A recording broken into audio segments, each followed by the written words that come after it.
Welcome to our channel, where we dive into the ups and downs of cute girl relationships and the challenges people face in their everyday lives.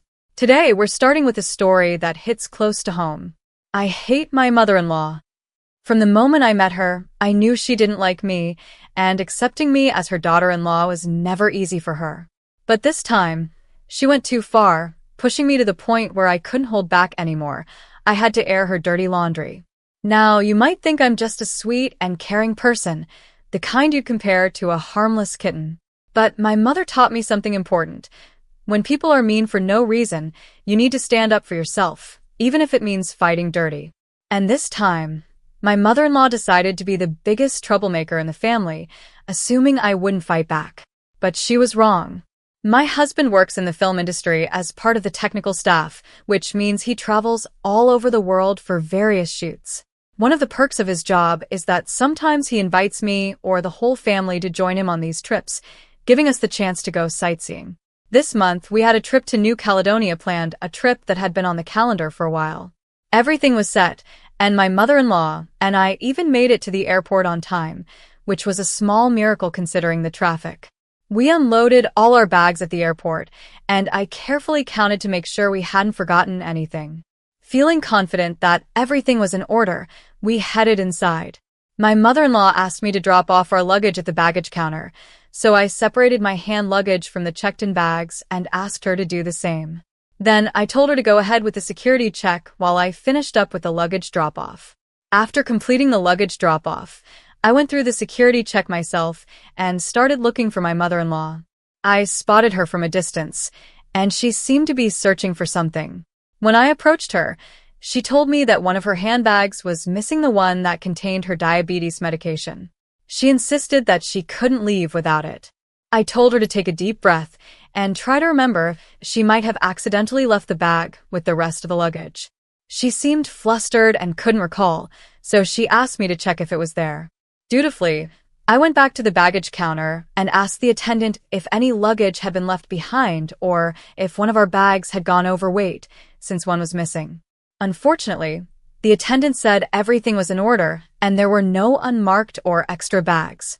Feeling dejected, I headed back to my mother-in-law, but before I could go through the security check again, airport security stopped me and asked me to follow them.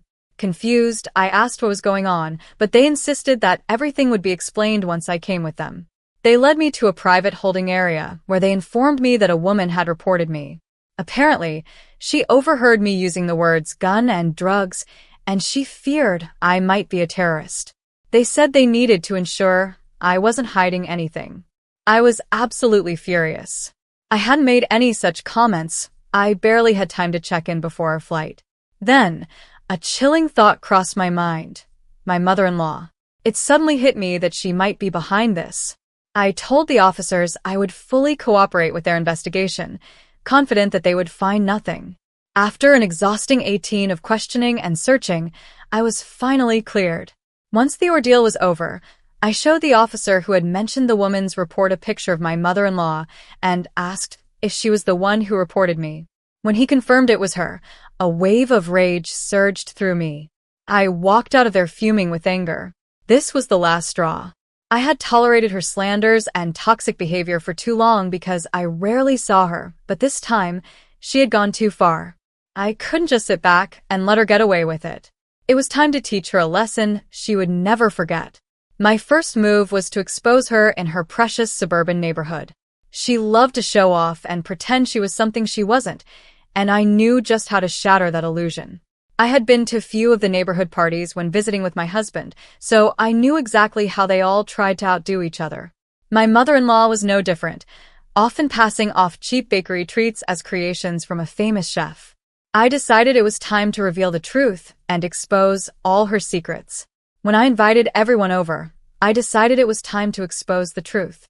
I revealed where the so-called gourmet sweets actually came from, a local bakery, not the high-end pâtisserie my mother-in-law had bragged about. I didn't stop there. I also exposed her imported English vase, which she claimed was a rare find from Australia, but was actually a mass-produced item available on Etsy. Watching her lies unravel and her reputation crumble in front of her friends brought me a sense of satisfaction. But I wasn't done yet. I had one more card to play. Since I was already at her house, I decided to wait for my father-in-law to return home. When he arrived, he was surprised to see me, knowing I was supposed to catch a flight back to Portland that day. He asked why I hadn't left, and I told him there was something important he needed to know. I shared with him that I had recently learned about my mother-in-law's affair with one of the assistant directors during our trip to the Bahamas. I explained that my husband had told me about it after hearing it from one of the set staff, who had caught them together in the prop room. My husband had wanted to keep it a secret, not wanting to be the one to cause trouble in their marriage. But after everything my mother-in-law had put me through, especially at the airport, I felt no such obligation. I wanted her to suffer the consequences of her actions. So, I laid everything out in front of my father-in-law, leaving nothing unsaid. The next day, I left her house, confident that her pretentious little life was about to fall apart. Despite the satisfaction of exposing her lies, I couldn't shake a nagging feeling that I might have gone too far. In my anger, I may have hurt my husband by revealing the truth about his mother's affair. I regretted that part a little, and I couldn't help but wonder, was I being the a-hole here? A week passed, and I found out that my mother-in-law had returned home. Before she did, though, she had already tried to stir up trouble. She told my husband that I hadn't gone to New Caledonia because I was tired of traveling all the time just to spend a few days with him. She claimed I didn't think it was worth the effort anymore. That lying woman actually thought she could create a misunderstanding between us. It took me nearly 3 hours to reassure my husband that I love our life together and that I missed the plane due to a simple misunderstanding. I decided not to explain everything to him over the phone, especially after I had already revealed his mother's affair to his father. I knew that once she arrived home, she would find the mess waiting for her, and I was eagerly anticipating the call I was sure to receive once she did. Now, I'm just waiting for that moment, and when it happens, I'll be ready to update her on what I've done. I finally got to see her reaction, and let me tell you, I did not expect my mother-in-law to show up at my house unannounced. When she did, I was both surprised and a bit relieved, because it meant I could witness firsthand the fury on her face as she grappled with the chaos that her life had become. The look of sheer anger she gave me when I politely invited her in was all the satisfaction I needed. The moment she stepped inside, she exploded with rage. She screamed at me, calling me all sorts of names, and told me that I had no right to do what I did. She said I was a jerk and that karma would surely come back to bite me. According to her, I should be ashamed of causing strife in the family. She even went as far as to say that I didn't deserve her son, claiming she had known all along that sooner or later I would show my true colors. I could see she was on the verge of slapping me, but somehow, she held herself back. Her outburst reignited all the anger I had been suppressing for so long. I couldn't hold back any longer and told her that she was lucky I only exposed her secrets. If I had really wanted to get back at her, I could have pressed charges for the false accusations she made against me at the airport. After that, I told her to get out of my house. But instead of feeling better, I felt worse. It's been 3 months since that confrontation, and a lot has happened since then. My mother-in-law has been fighting nonstop with my father-in-law ever since I exposed her affair. Initially, I thought it was a one-time thing, but it turns out she was still seeing that person, and she eventually confessed this to my father-in-law. Once he found out, he kicked her out of the house, and she's been living with her sister ever since. 2 weeks, I went to talk to my father-in-law because the guilt was eating me up. I felt responsible for the fights between them, but he assured me I had nothing to feel guilty about. He told me this wasn't the first time something like this had happened, but it was definitely the last. They are now separated, and he has no intention of getting back together with her. I'm left feeling conflicted about everything. They still haven't told my husband about the separation, and they've asked me to keep it a secret until he returns home. My father-in-law wants to be the one to break the news to him in person. I'm just waiting for the right time, but it's hard to know how to feel about all of this. I know my in-laws had been lying to my husband for a while, pretending they had worked things out between them. It made me feel like I was caught in the middle, like an unfaithful wife, even though I never wanted any of this to happen.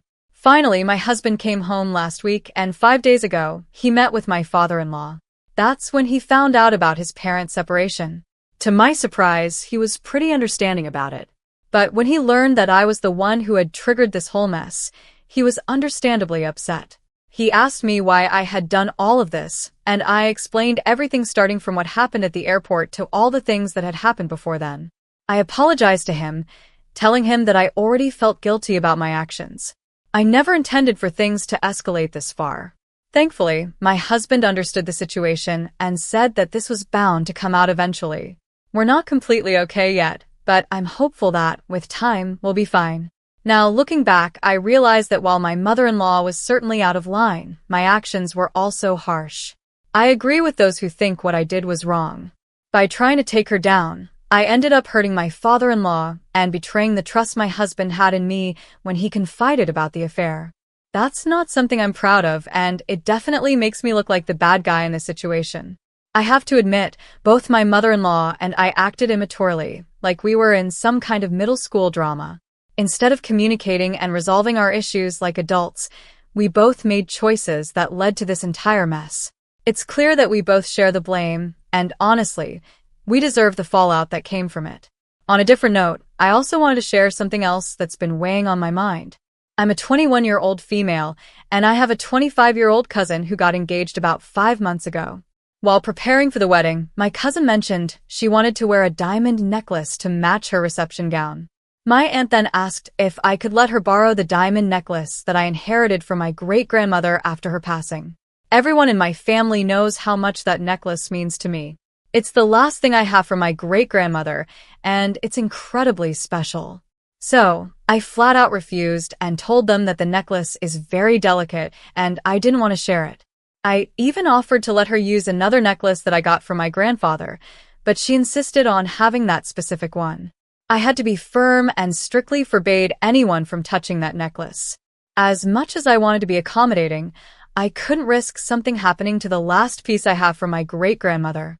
I thought I had made it very clear that the necklace was off limits, but on the day of the reception, I noticed my cousin wearing the exact same necklace. I was furious, but I chose not to make a scene. It was her wedding, after all, and I didn't want to ruin it for her. When I asked my mother about it, she told me that my father had tried to stop my cousin from borrowing the necklace, but she kept pestering him until he finally gave in. Even though I was angry, I couldn't really blame my dad. My cousin can be incredibly persistent and difficult to deal with. After the reception ended and the party started, I quietly took back my necklace and left the venue without saying a word. The next day, after everyone had sobered up, I received a call from my cousin, who was crying and accusing me of stealing her jewelry. Her husband got on the phone and even threatened to press charges. I calmly explained to him that the necklace rightfully belonged to me and that my cousin had borrowed it without my permission.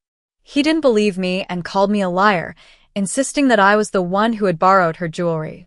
At that point, my mother, who had been listening to the whole conversation, had had enough and ended the call. Later, some of my relatives criticized me for taking back the necklace without saying anything and even called me an a-hole for not sharing it from the start, claiming that it didn't really belong to me. I might have been seen as an a-hole for not sharing, but I can't understand what I did wrong by reclaiming what was mine. The necklace was always mine, and I didn't think it was wrong to take it back after it was borrowed without my consent. Now, I'm left wondering how to address the situation with my dad. I've never had to confront him before, and I'm unsure how to go about it. Should I ask him to give me the key to the safe where my jewelry is kept, or should I just ask him not to give away my things without asking me first? My dad has apologized, but he's still hesitant about letting me have control over the safe for my jewelry. My aunt eventually called and asked them not to press charges, so now I'm just waiting to see how things turn out. As for me, I'm not sure if I'm in the wrong here. Some people might think I could have handled it differently, but I believe that taking back what was rightfully mine was the right thing to do. I know you're young, but it's important to start securing anything valuable from now on. No one else should have access to your personal belongings. Your father shouldn't have handed over your necklace to your cousin, especially without telling you. It's time to invest in a small safe where you can keep your valuables safe and secure. It's too easy for someone to borrow something like that and never return it. Since you're 20, getting your own safe and moving everything important into it is a wise decision. Your property is yours, and your father shouldn't have been the one to give it away, even to family. You should also consider asking your father to call your cousin and her husband to make it clear that any attempt to press charges will be met with legal action, such as a cease and desist order. It sounds like your cousin may have been envious of your necklace all along and used her wedding as an excuse to take something she felt more entitled to than you. She's 7 years older, so she might have some feelings about it, but that doesn't justify what she did. Talk to your father, get your things back, and get your own safe. Clearly, he can't be trusted not to give in to pressure and loan out your belongings after you've already said no. On a different note, my sister, who is 24, has been living with me, 26-year-old female, for the past 3 years. I told her she could stay with me as long as she wanted, but she needed to follow my rules. One of the main rules is that she can't have men over. She can invite people in, but they can't stay overnight. I've been pretty lenient, honestly. She's had both male and female friends stay overnight without my permission, and I didn't say anything because I knew her friends and didn't think it was a big deal. But last week, she crossed the line by bringing a stranger into our home without my knowledge. I was home at the time, and she waited until she thought I was fully asleep before letting the man in. She probably thought I wouldn't notice and wouldn't get caught, but this morning I woke up really early and saw an extra pair of shoes that didn't belong to either of us. That's when I realized someone else was in the house. After the stranger left, I confronted my sister and told her that what she did was completely disrespectful and not okay. I warned her that if she ever does it again, she'll have to move out. My mom thinks I'm overreacting and should just let it slide because my sister is young and wants to enjoy her life. I don't want to be the strict, boring sister, but my sister and my mom both know how deeply shaken I was when someone tried to break into my home while I was alone. That experience left me feeling scared and vulnerable, and it's the main reason I'm so cautious about having strangers in my house. It's not just a small rule. It's about feeling safe in my own home. My sister has been living with me for free, and I've been okay with that because she's family. I love her, and I want to help her out. But when she disrespects my boundaries, it crosses a line. I've made it clear that if she does something like this again, I won't hesitate to ask her to leave. It's not something I want to do, but I need to protect my own peace of mind. I really appreciate all the advice and honest feedback you all have given me. I guess I needed to hear it from others to really understand what I should do. My sister is my only sibling, and because of that, I've always felt a strong responsibility to take care of her. But now I realize that part of caring for her is also giving her some tough love when it's needed. After talking things over, we've decided that it's best for her to move back in with our mom. She does have a job, but she's gotten used to me paying for everything, and I see now that I've been enabling her behavior. This situation has taught me an important lesson. While she'll always be my family, she needs to grow up and learn to take care of herself. It's my house, and that means it's my rules. Sure, my sister is an adult, and she's entitled to have guests over. But it's just basic courtesy to let the other people in the house know when someone is coming over, especially when it's a stranger. Bringing strangers into our home without telling me isn't just inconsiderate, it's also unsafe. My sister knew exactly why I have this rule in place. She was fully aware of my past experience and how it's made me extra cautious. Yet, she still chose to break the rule. If our mom thinks it's not a big deal, then maybe my sister should move back in with her and see how long it takes before our mom gets upset when she brings strangers home. My sister is 24 years old, not 15. I've been more than generous by letting her live with me for free, even when she's broken some very basic rules of common courtesy. I have a very valid reason for not wanting strangers in my home, and if my mom and sister can't understand that, it's on them. I've decided that I need to stand firm. It's my house, and my rules should be respected. If my sister can't follow them, then she'll need to find a new place to live. There's no reason for me to feel bad about this situation. My mom and sister might be trying to make me feel guilty, but I've realized that I can't let them manipulate my feelings. I don't deserve that, and I'm not going to allow it to happen. If my mom really believes that my sister is just young and should be allowed to do whatever she wants, then she can take her in. The truth is, my sister's behavior is putting both of us in danger. We're 3 women living alone, and it's just not smart or safe to bring a strange man into our home, especially without my knowledge. And really, if she wanted to spend time with this guy, why didn't she go to his place? Maybe he doesn't have a place of his own, or maybe he's already living with someone else. Either way, my sister's refusal to take my rules seriously means she needs to find her own place. That way, she can invite people over whenever she wants, and I can have the peace of mind I need. In the end, I love my sister, and I want the best for her. But part of that means helping her understand the importance of respecting other people's boundaries. She needs to learn that her actions have consequences, and if she can't respect my rules, she'll have to face the reality of finding her own place to live.